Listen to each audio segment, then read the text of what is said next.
Alors que le gouvernement est en passe de boucler son prochain budget de la sécurité sociale, eh bien, la peur de possibles pénuries de médicaments ressurgit en ce tout début d'automne. Bonjour Thierry. Bonjour, Thierry Fabre, rédacteur en chef au magazine Challenge. Content de vous retrouver pour cette nouvelle saison. également Bon, très heureux. l'hiver dernier, beaucoup de Français ont eu du mal à se procurer de l'amoxicilline, du paracétamol.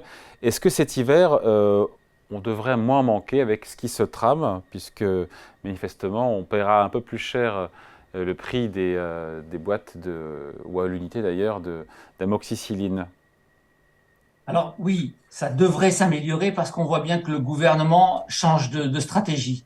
Jusqu'alors, il faut bien se rappeler que dans les négociations annuelles avec les laboratoires, chaque année, le gouvernement prélevait toujours plus sur les marges des laboratoires et avait une politique de prix qui était extrêmement restrictive. Dans l'enquête que nous publions dans Challenge, un point très intéressant, on publie un tableau qui montre qu'on a les prix des médicaments les plus bas en Europe parce que ce sont des prix administrés, régulés, et donc on est plus sévère que d'autres administrations. Et par exemple, les prix sont plus importants de 20% au Royaume-Uni. Sauf que, donc ça c'est une bonne nouvelle pour nos comptes, puisqu'on est plus sévère avec les labos, mais c'est un marché du médicament, et donc quand il y a des médicaments en pénurie, eh bien les laboratoires préfèrent approvisionner les pays qui payent plus cher.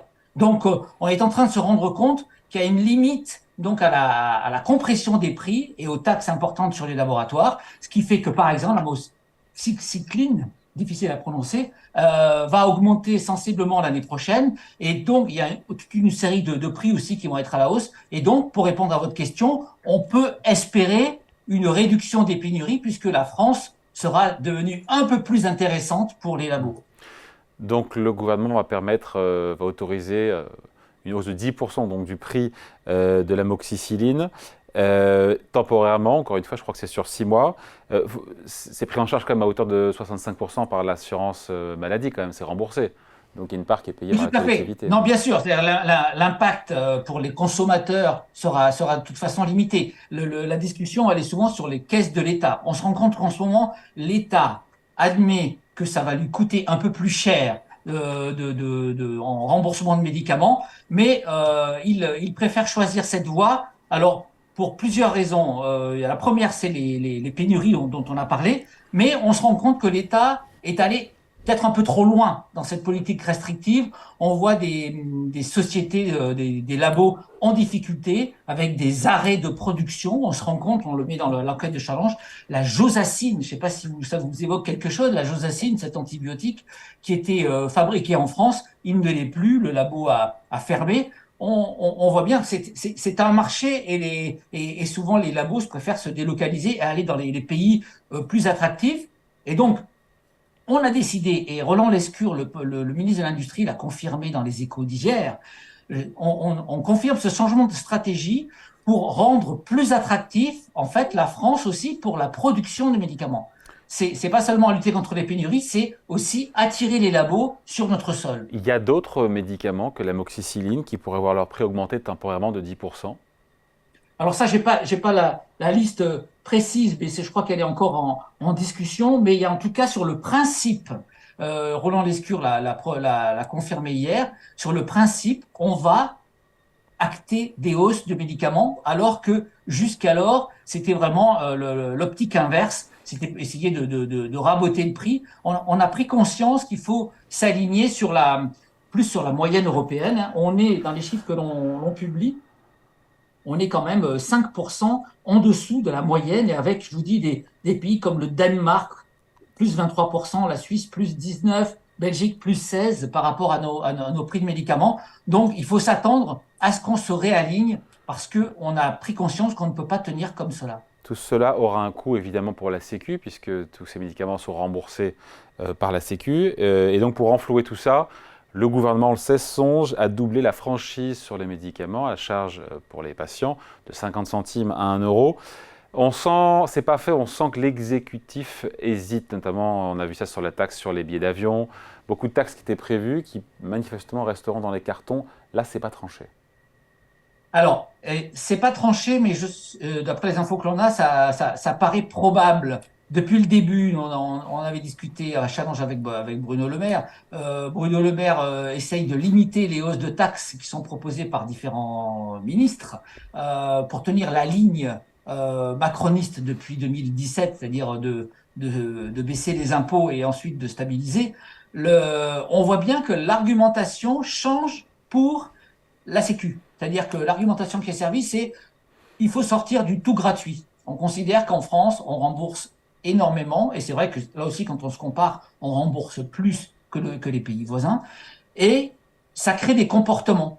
Et on considère qu'en augmentant le reste à charge pour les patients, ça limiterait la consommation. On peut la limite du tout gratuit. Quand tout est gratuit, eh bien, on réfléchit pas et donc on va peut-être plus facilement chez son médecin et on achète plus facilement des médicaments. Donc alors c'est évidemment critiqué par beaucoup de dirigeants politiques et par les associations de patients, parce que ça a un coût pour le pouvoir d'achat. Simplement, il faut préciser que tout ça est plafonné. C'est-à-dire que pour les gros consommateurs de médicaments, il y a un plafond, je crois, autour de 50 euros par an, qui est que, voilà, c'est pour, en fait, décourager une partie de la consommation. Mais je pense que cette mesure a plus de chances ou de risques d'être mise en œuvre parce que la doctrine là-dessus du gouvernement, c'est pas augmenter les taxes, c'est responsabiliser les usagers et donc sortir du tout gratuit. Thierry, je reviens juste sur la relation, le différent qu'il peut y avoir entre les industriels, les laboratoires pharmaceutiques et l'administration sur la question des prix. C'est une vraie pomme de discorde depuis longtemps.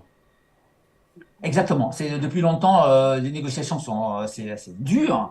Et alors, j'ai vu les réactions des laboratoires à l'interview de Roland Lescure. Ils sont contents. C'est-à-dire que ils saluent la mesure qui a été annoncée, qui est de plafonner les prélèvements sur les labos. Donc, ils disent ça va dans le bon sens. On voit bien le message qui leur est envoyé, c'est que la stratégie va changer.